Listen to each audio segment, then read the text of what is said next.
Citizens, it's that time. You are officially in Alert Zone. Welcome to the Alert Zone TV.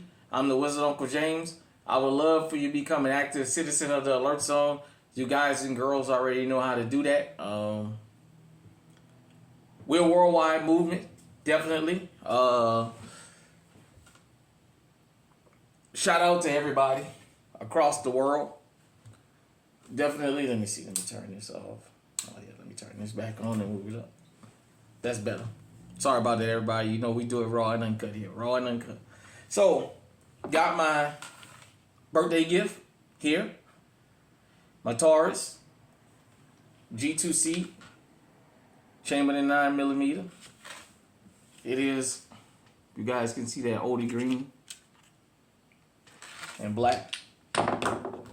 It's empty for YouTube.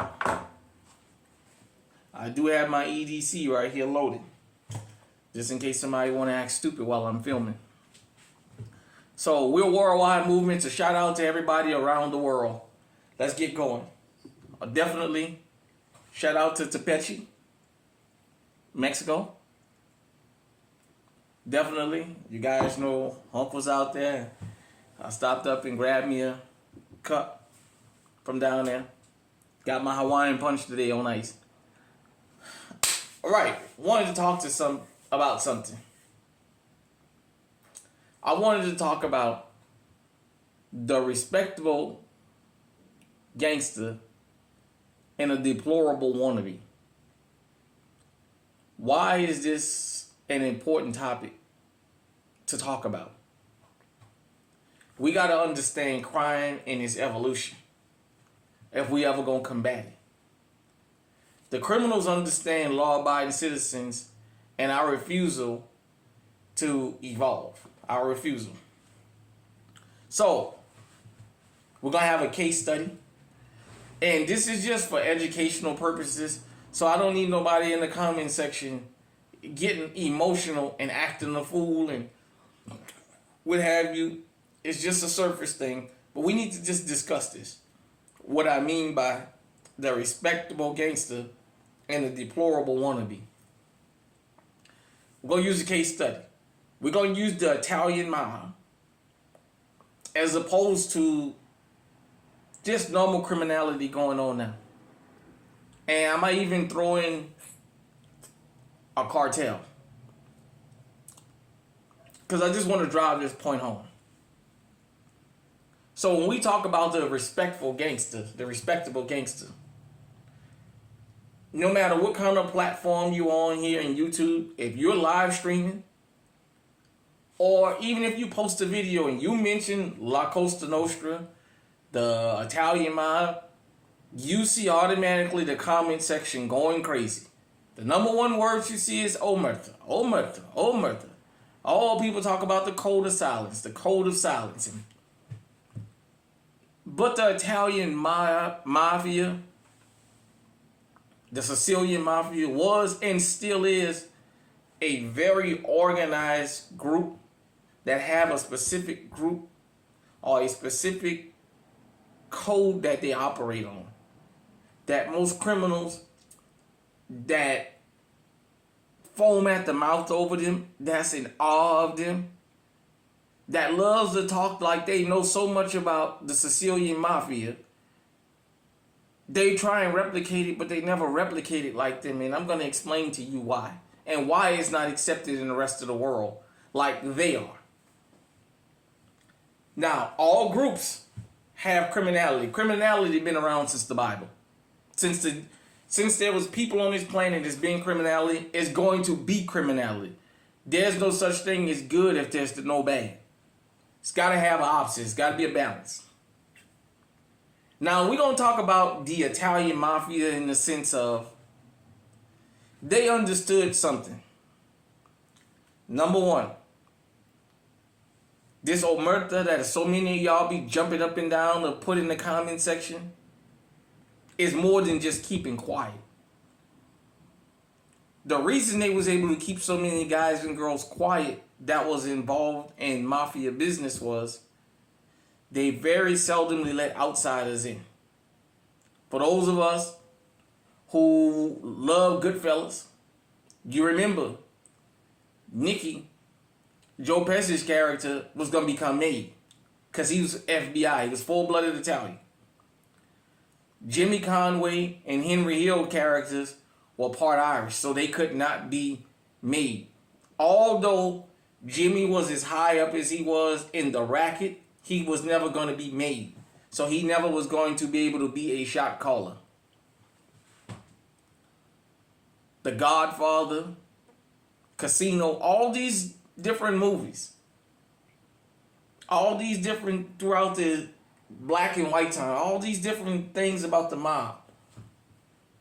The mere fact that they had to be able to trace your roots back to Sicily, back to the homeland, back to Italy, was so they knew if you came from the same spirit and lineage as them.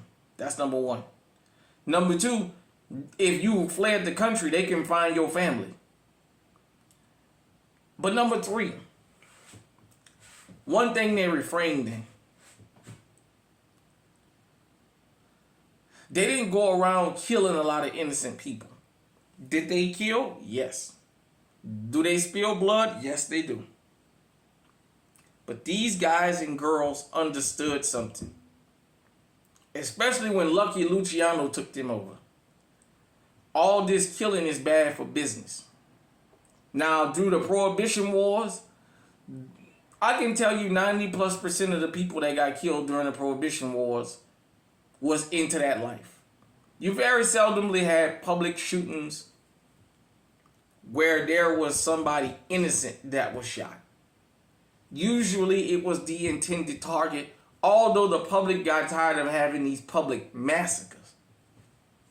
And that's what Lucky Luciano said, you got to have a council and you got to go through us.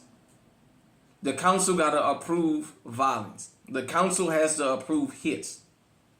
Because you can't make no money if you're steadily killing up each other, number one. And number two, if you're out here killing each other up, the police ain't going to leave us alone. Back then, reefer, cocaine when it came about, and alcohol, you wasn't going to stop the use of that stuff. Dope and all that. The police can't stop people from using it. No matter how much they tell you they're cracking down on drug dealers. But these drug dealers can't make money if they're having all this unnecessary violence. And that was the thing. We can't have this. All this unnecessary violence. So they formed the council. And if you killed somebody and you were not made, somebody that was made, you were not made, and you were not authorized to do that, you paid the ultimate price.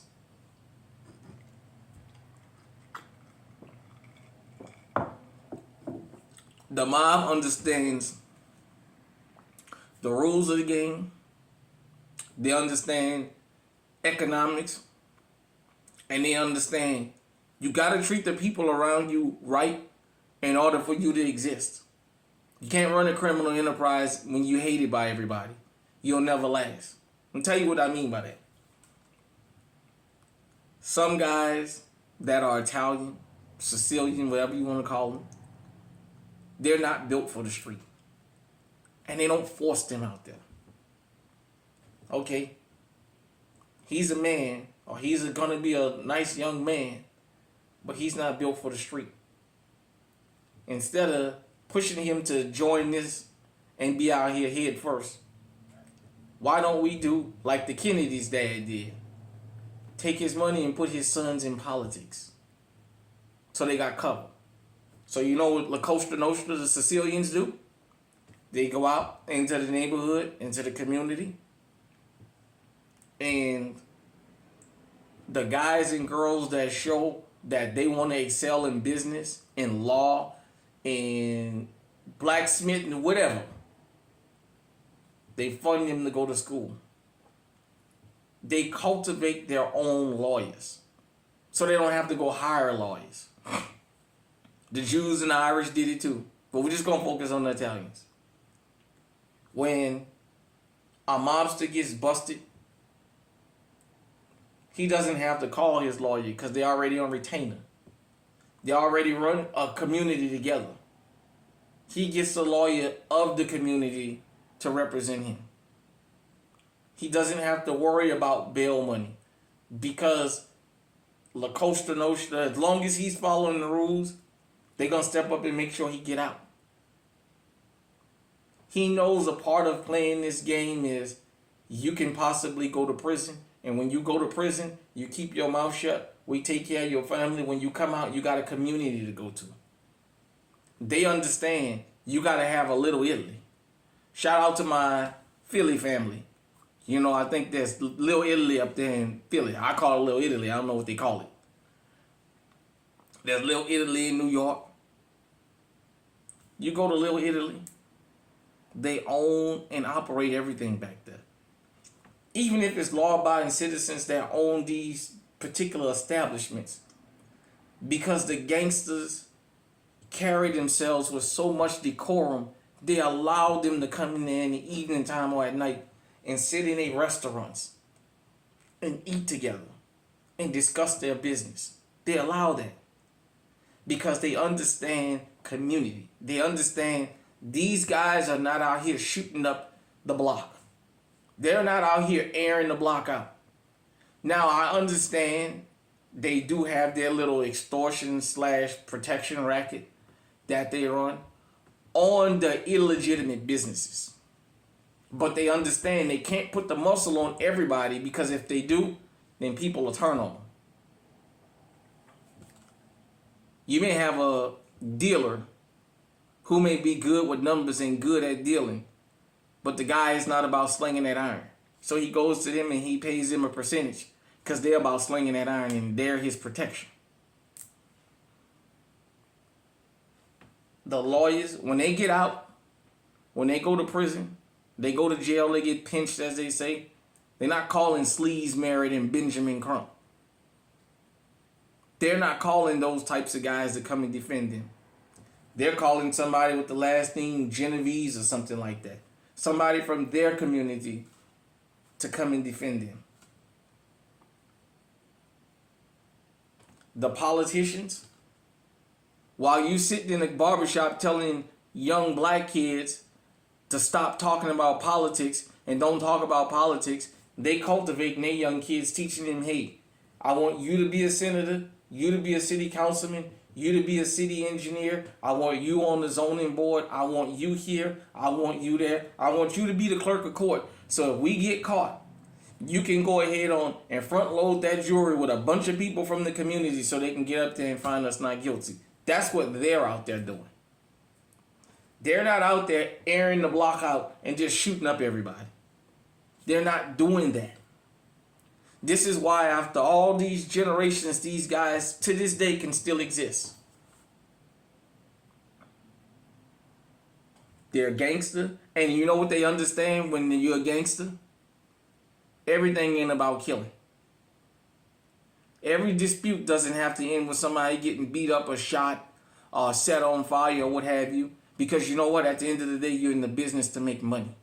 Sometimes losses happen. Sometimes two guys can iron something out if they just sit down and talk about it.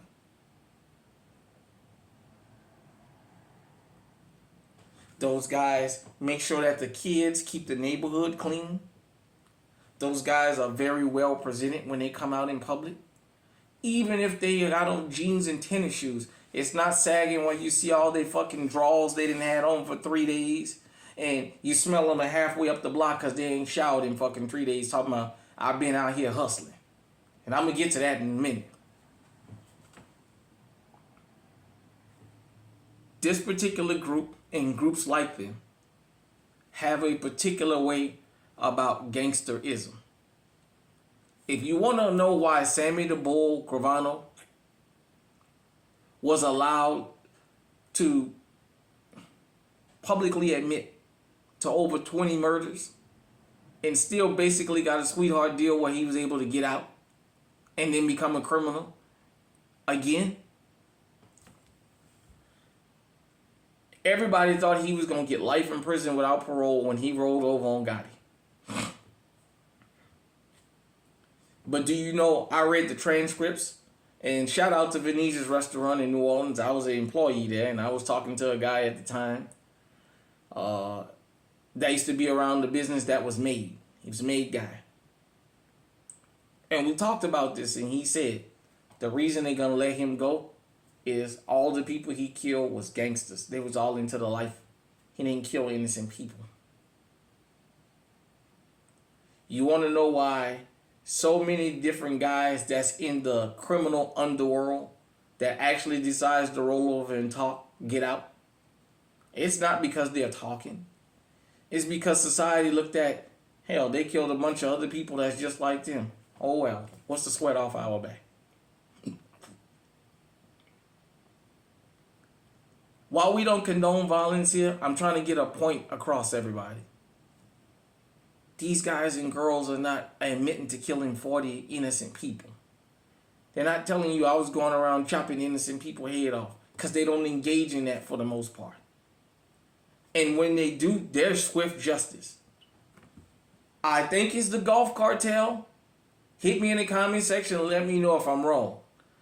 You had last year or the year before where you had that black female going down to Metamortis to get a damn BBL, and she had those guys escort her in that minivan, and they wind up getting kidnapped and a couple of them killed and what have you. Because they understand the rules. That was not a sanctioned target. They turned those guys in. They turned in the vehicle they rode in and all the firearms and left an apology letter saying, we did not sanction them to do this. Because they understand, number one, you don't want an international incident. Number two, all this innocent blood is something you can't have. Back in the days, 08, 09, when the Zetas really became a thing, the biggest problem the other cartels had with them in Mexico, just for a second, was they was robbing and shooting innocent people. And they told them, no, we don't do that.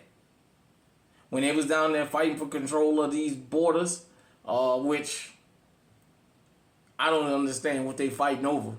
Because at the end of the day, America is the destination for all illicit drugs. So you fighting over an entry point for what? If you guys just work together, y'all will make more money. Stop all your stupid killing. Your shit will just come across. I digress. But these guys and girls have a code that they live by. That's why they're able to do this. They have their own schools. When John Gotti died, there was a lot of people in the neighborhood that were celebrating his life. And you know what a lot of the young guys were saying? He made it safe for us around here. For whatever you think of the guy. Wasn't no raping going on. Innocent people wasn't getting hurt. He kept us safe. They made it clear. If you touch anybody that's not in this game, you're going to pay with your head. Now, yeah, I know they had their businesses and they did what they did, but I'm using this as a case study. Now, we got groups out here, and in particular, the group that I come from. All across the fucking country. Y'all want to be mafia this and mafia that, and we this mafia and we that mafia. You motherfuckers ain't shit. And I'm not looking for an internet beef. I'm going to point something out. You go to Little Italy. I've been to 46 out of 48 states in this country. You go to Little Italy. You go to Little Saigon. You go to Vietnamese village in New Orleans. You go to Jewtown. You go to Little Russia. You go to Little Poland. You go to Little Havana. Anywhere, in any of these other ethnic groups, you go to somewhere where they run that particular part of the town, not only do they control the crime, they control the politics, but the local businesses is owned by them. There's very few businesses that's owned by outsiders, and the majority of the real estate is owned by them. Now you got your knucklehead ass up jumping up and down talking about we this kind of mafia and we that kind of mafia, and you better not come through my neighborhood. And when you go to the corner store, you got the fucking Arabs, or you got the Koreans, or in New Orleans you got the Vietnamese running the fucking stores. All the little businesses in the neighborhood is ran by foreigners. While you around here telling the rest of us what we can't do. You around here, you're shooting up babies. Not only are you shooting up babies, you're shooting up babies and then nobody don't want to talk.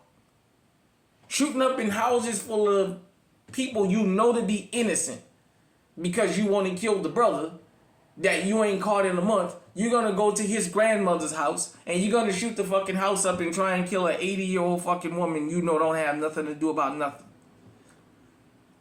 That is what I call the deplorable wannabe. Running around here 3 days, claim you been on the block, you ain't showered in 3 days, you got the same pair of fucking drawers on. Let me tell you something. You ain't selling nothing. Apparently you're not that good of a dealer if you got to be outside for 3 days and you can't stop long enough to go take a fucking shower. If your shit is good, they gonna wait for you. They'll come find you. If you got that fire, if your shit is right, them dope fiends will tell you, oh, I'm gonna wait till so-and-so. Where's home at? Oh, man, he went inside to take a shower and get something to eat. I'll come back then. If your shit right, it's gonna sell. You ain't gotta be out there 3 days without fucking showering. That's some of y'all just y'all fucking bad hygiene that you're blaming on fucking being out there on the block. I'm not condoning violence, but what I'm telling you is the respectable gangster understands you want minimal to no damage of innocent people. The deplorable wannabes will fucking spray the whole block. They'll just spray the whole fucking corner. They'll spray the whole party up. Because they're after one person. They'll just spray everybody up and then get out there and brag about how you just shot 40 motherfuckers. How in the hell can you be a respectful gangster when you don't control the politics in your neighborhood? Like Brother Malcolm said back in the 60s. Shout out, well, I don't want to say shout out, the Philly Black Mafia. For my Philly people. I got the episode of American Gangster up in here on DVD. And I've learned some things about the Philly Black Mafia. Now, I understand they was involved in some extortion and things like that. But for the most part, they had it right in the sense of we're going to own the neighborhood. We don't need foreigners out here running our neighborhood. For whatever you think of them, the concept was there. How can we say we run this neighborhood, we don't run none of the businesses? You got the guys from my group jumping up and down talking about their neighborhood and the government own all the houses in the fucking neighborhood.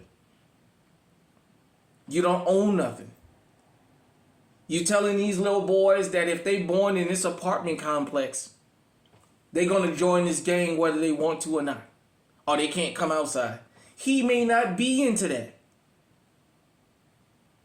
If he's a bookworm, why don't you make sure he's protected? Why don't you, he tells you he want to be a lawyer and he's showing that that's what he really want to do. Why don't you guys put y'all money together and put him through law school so when your fucking ass get busted for anything, you can go call him and he gonna defend you. Why don't you do that? Because the majority of y'all ain't doing nothing useful with the money y'all here on social media, not standing on the corner bragging. You're showing your pistol off and you're showing you got a whole bunch of money. But when you guys go to prison, you go to jail and you ain't got money to bail out. You showing off somebody else's money. That's your boss money you showing off. Shout out to Terrence Gangster Williams, the brother of Birdman. I met him twice in my life when I was young. I was like this with his friend Mosquito, Rest on Mosquito. He talked about he ain't never seen so many broke dudes in his life come into prison with these gangsters that look like us. When they go to jail, they broke. They ain't got no money. How you supposed to be out here slinging all this shit and you ain't got no money? I'm not encouraging criminality. What I'm telling you guys is there's a difference in why these Italian guys are still revered around the world, even for the blood that they spill, and nobody can't stand your fucking ass. You a chump. You don't control nothing. You go to Vietnamese village, you go to Little Saigon, you go to little Dubai, Muslim town. They own the businesses, the majority of them. If they don't own the schools, they got a big influence on the schools. They own the school boards and everything. All the parents will stick together and pull their kids out. And the law enforcement that patrols the neighborhood comes from them. Looks like them and comes from them. You run this neighborhood. You, Mr. Mafioso. We to this mafia and we to that mafia. And you got all these outsiders running your damn neighborhood, patrolling your neighborhood, punching you in your mouth in your own neighborhood. Where you guys are supposed to claim you reign supreme around here. You let a police officer that don't even come from your community show up and punch you in your mouth and you don't do nothing. You can't do nothing to him. And there's another group of deplorable gangsters I'm going to talk about. I'm going to ruffle some feathers with what I'm about to say, but I'm going to say it. I don't consider and condone nothing they did because we still suffering from it. I'll tell you one thing about the Klan, though. Say what you want about them. Yeah, I know they was punks for hiding under them hoods, and some of them just was bold enough to not even cover their face up. They made sure that they took over the judicial system. They made sure they put themselves in a position where they was insulated.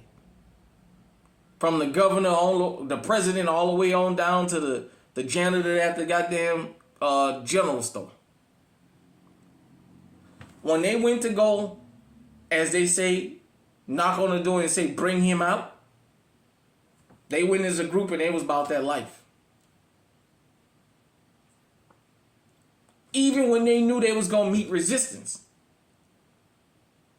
See, y'all all think, a lot of y'all, that when it came to the Klan, that we just cowered down and we just didn't do nothing back. A lot of times they knew when they went on our side of the town, crossed the tracks, hey, we go and get this boy, but you better be ready because them boys might be strapped over there.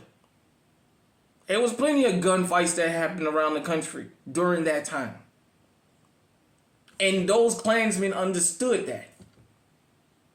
Yeah, they wanted to sneak attack you, but they understood when we crossed the track back when the black church was the center of power in the community and the preacher and the deacons was about that life. When you can see where the money went from the collection because they was buying up the neighborhood so everybody can have a safe place to live, and the preacher about slinging that iron. When the preacher would say, take the women and the children, get them out of town because we about to bang it out with these boys because they coming over here and we ain't gonna let them cause havoc. You fast forward to now, you got these keyboard warriors, Stormfront, 4chan, Twitch, Rumble, all Twitter, all these places, all these keyboard Klansmen, I call them. All these guys who claim they want this race war so bad. We want this race war. Oh, we just want a race war. And then they do like Dylan Roof. Go run up in the church. He hate black folks so much. He want a race war so bad that he go run up in a church full of black women and wait till they bow their heads and start shooting. You supposed to be a gangster like the Klans was. The Klans didn't wait for whatever you think of them.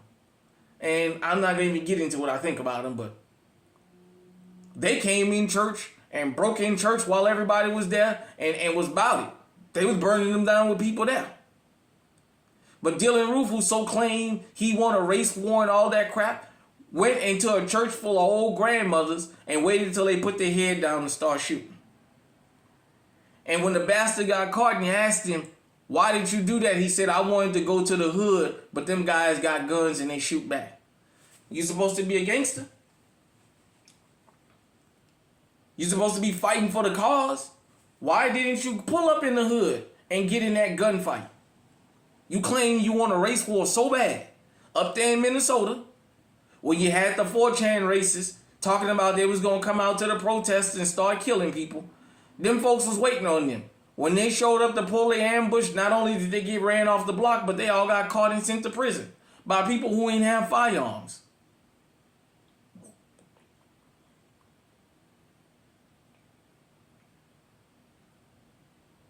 You had Peyton Gendry, who so claimed he hate black folks so much. He's supposed to be so much of a white gangster and down for the cause. And he went in a grocery store full of elderly black folks.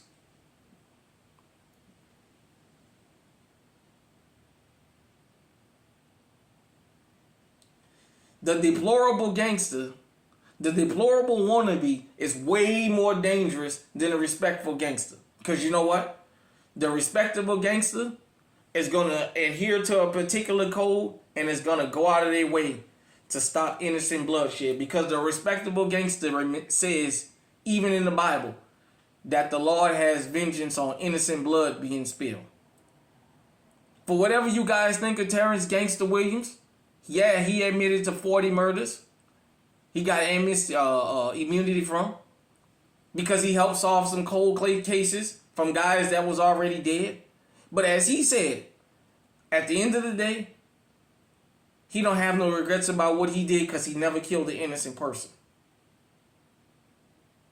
I told you guys the story that he told about how the guy wanted to kill him and shoot him in his Infinity truck. And when he saw that it was a woman driving, he let her slide. You know what the respectful gangsters used to do, even back in our community? When they would see certain guys out in public that they had a blood beef with, if they was with their wife and their children, they would fucking let them slide and say, you know what? They give them that nod. You know I'm going to catch you. You know you owe me. Shout out to Cornell Jones, who talked about when he ran D.C., how there was guys that had blood vengeances against each other that he wouldn't let them reap the benefits of because he said you can't make money like that. We here to make money. We can't make money out here doing all this killing. Even the D.C. officials talked about the difference between Cornell Jones and Rayful Edmond. They said with Cornell Jones, violence was almost unheard of. You can't stop drugs. I'm sorry. You can slow them down, but you can't stop drugs. I'm just doing this as a case study. They locked Cornell Jones up and Rayful Edmond brought so much of untold violence, it is unreal. At the end of the day, there's a reason you can make a movie like Casino and everybody from every ethnic group will go and watch that movie and they'll be talking about it 30 years ago. Do you realize Casino came out almost 30 years ago?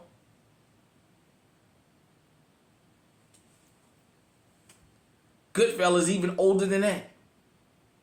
And we still watch that movie to this day.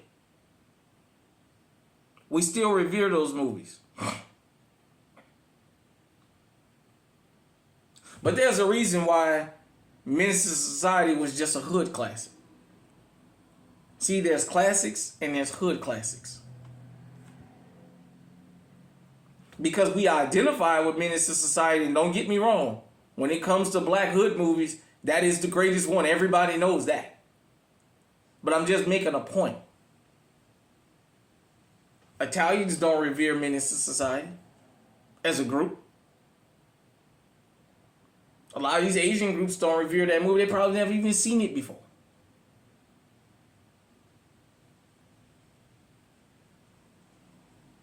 Yet they can have movies where they do all the things that we do and it's revered because they stick to a code. They're the respectful gangster, the respectable gangster. Now, for those of us from the black community that's still into the life, we understand the difference between a real gangster and the wannabe. The wannabe is the most dangerous because he'll shoot anybody for anything, anywhere. Because he wants to be a gangster so bad that he thinks it's all about taking people off the planet. Even innocent people. A lot of the real gangsters, you can put them in the same club together. They'll nod their head at each other. I know him. I know him. I know him. I know of him. Ain't no fight break out. Because they real gangsters at the end of the day.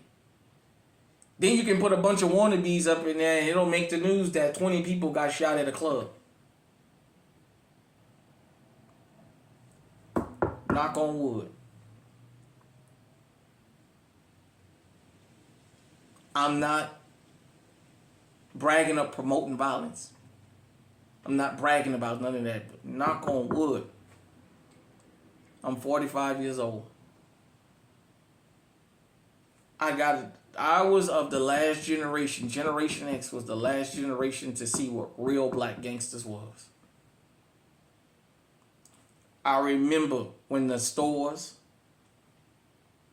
the gas station, what now was, but the stores, the barber shops, the mechanic shops, the tire shops, all these central businesses in the neighborhood was us.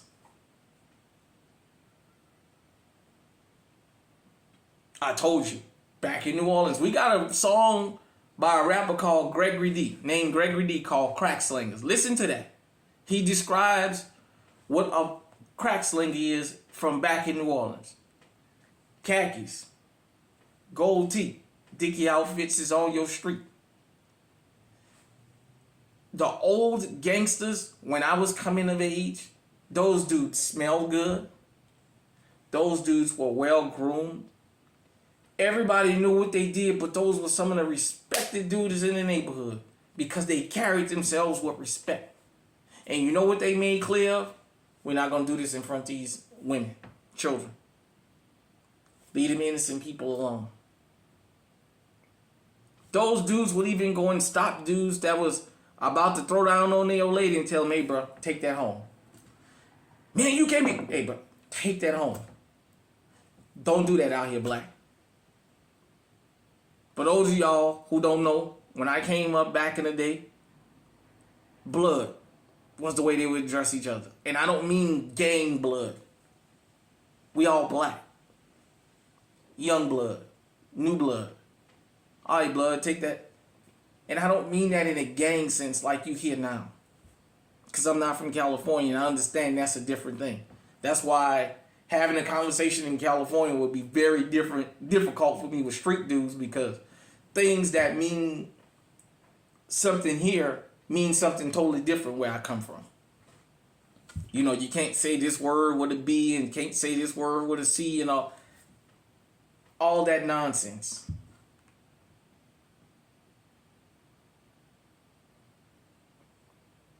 We haven't fooled anybody.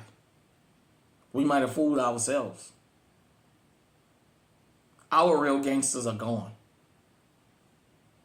Our real gangsters might smoke a little weed. Back in the day. They might even have a drink or two. Our gangsters out here now, they popping fentanyl, they popping mollies.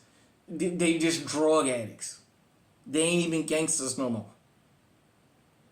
They talking about getting out there and putting that work in, but they got to go get high to do it.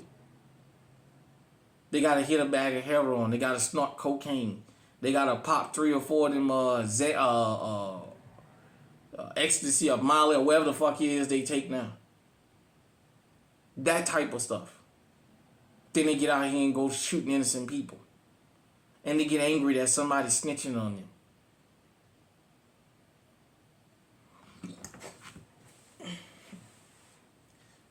Say what you want about the Philly Black Mafia. Say what you want about Pablo Escobar. Say what you want about John Gotti, Al Capone, all these other guys and girls, Bonnie and Clyde. The majority of the people, the majority of the banks that Bonnie and Clyde robbed, the people lived to tell about it. They would tell them, all we want is your money. Now they banged it out with the police. Lester Gillis, a.k.a. Babyface Nelson, knew every FBI agent that was on the force. Knew them when they seen them. He would go hunt them down to get in shootouts with them.